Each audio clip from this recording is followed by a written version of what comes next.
news from KXAN News. We are moving our golf coverage over to KNBA 54, the CW Austin. That's available on Time Warner Channel 1550. We're going to go now with some breaking news concerning the massive wildfires going on here in Central Texas. Hundreds of homes have been destroyed in one of the worst wildfire outbreaks in memory. The threat is not over.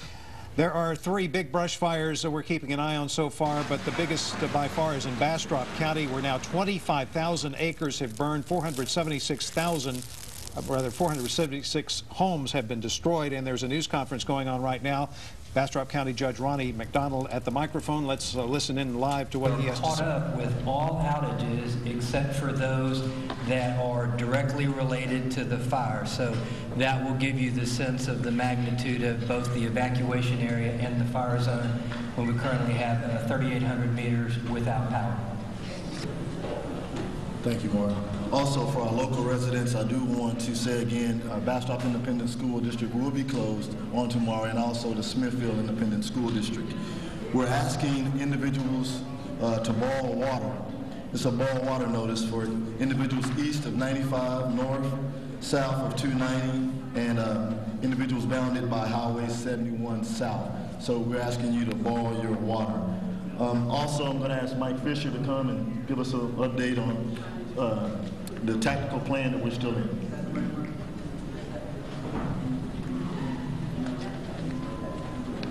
Okay, as the judge has said, this fire throughout the day has grown considerably.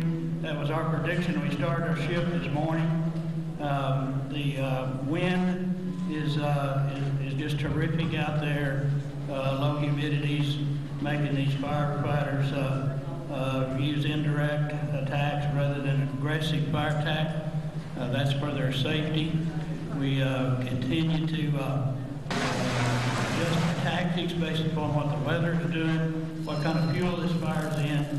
We're currently putting together the plan for the shifts that will be out there working overnight. As you might imagine, to fight fire in the nighttime in the terrain that we're in takes a whole special effort. So we're putting together tactics. We've got fresh crews coming in for the night shift. We'll be relieving the crews out there on the field shortly, and we'll be deploying just before dark. I do want to mention that we have another fire in Bastrop County in the area of Union Chapel and Highway 21. That's kind of in the southwest part of our county. We don't have a lot of information on that other than it's growing larger. And we've done some evacuations, and we're actually sending more fire trucks, personnel, and resources to that fire. As we get more information, we'll make that available to you. Thank you. One thing I want to further emphasize, when you're asked to evacuate, please evacuate. Don't pack up your car and wait on the edge of your property until you see fire. When you're asked to evacuate, please evacuate. One of the things that we want to make sure is that we save lives, and our law enforcement is working very hard. And right now we have no reports of any losses of lives, and we don't want to have that. So when you're asked to evacuate, please evacuate. That is not something that we're just doing to do. It's trying to save lives. I know last time some individuals thought we kind of cut it short on our questions, but we just have more one-on-one with you to be able to address those questions. So at this time, we'll take some questions. We won't be able to answer all your questions, but if we have questions at this time, I'm going to let Mike come field those questions. Can you tell us that new fire is again off Highway 21 in the west? I'm sorry, I didn't hear you, man. The new fire that you were just talking about, can you tell us where that is again? We've named that fire the Union Chapel Fire. It began near Highway 71 with its intersection at Union Chapel near the Cedar Creek High School, and is moving toward the south. We believe that our fire crews will be able to stop that fire at Highway 21. We're waiting on that information now. Sir, I know you mentioned there were no deaths reported so far, but is there a possibility that some people may be stuck and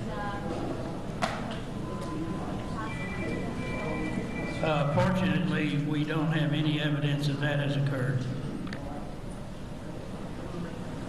Yes, ma'am. How will we know when we can possibly get back to the area where our houses are? We will be able to make that decision when we bring this fire under control. As you can see behind you, it's nowhere near that stage. We don't really have an opinion of when that might happen. The weather is all important. The crew's working now 24 hours a day is going to help us with that and shorten that time. We are not going to allow that to happen as long as there's a safety risk to any folks in Bastrop County or the firefighters. Will the area be guarded, so to speak, while we're gone? We're covering the area 24/7, all night long. We have not had issues related to looting that we're aware of, but we are taking precautions about that. And then we can call the number here that you have out there. That would be correct. Thanks. You're welcome. Can you expand on the tactic that the firefighters are taking right now to somewhat handle this fire? Because we understand it's no containment, 0% containment. So what are we doing to kind of keep it from moving even more? Are we waiting right now for the U.S. Forest Service to get here to contain it?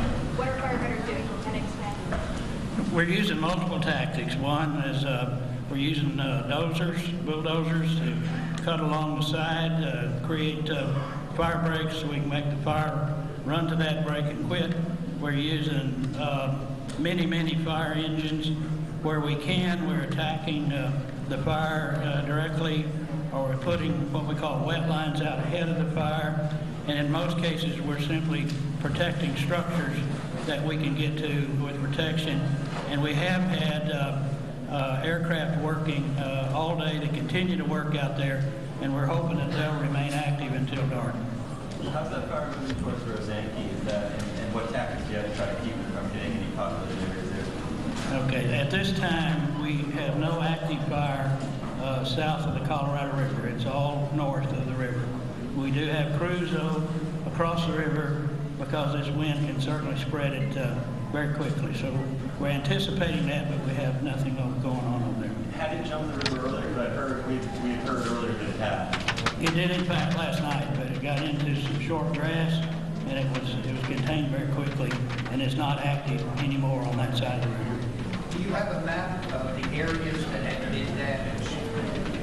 I'm sorry? Do you have any type of map or aerial views that you can share with the residents that were affected?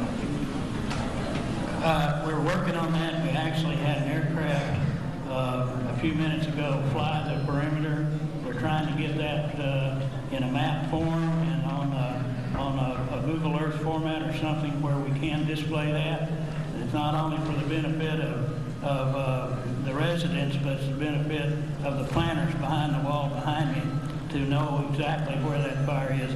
That's one of the problems we've been having, is that unknown.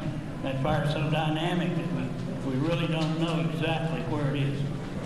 I know you've heard some concern about the fire maybe moving into more populated areas here in Bastrop. Do you still feel like that's not likely to happen? We feel like that is not likely to happen. We do have precautions in place, though, in case we misjudge that.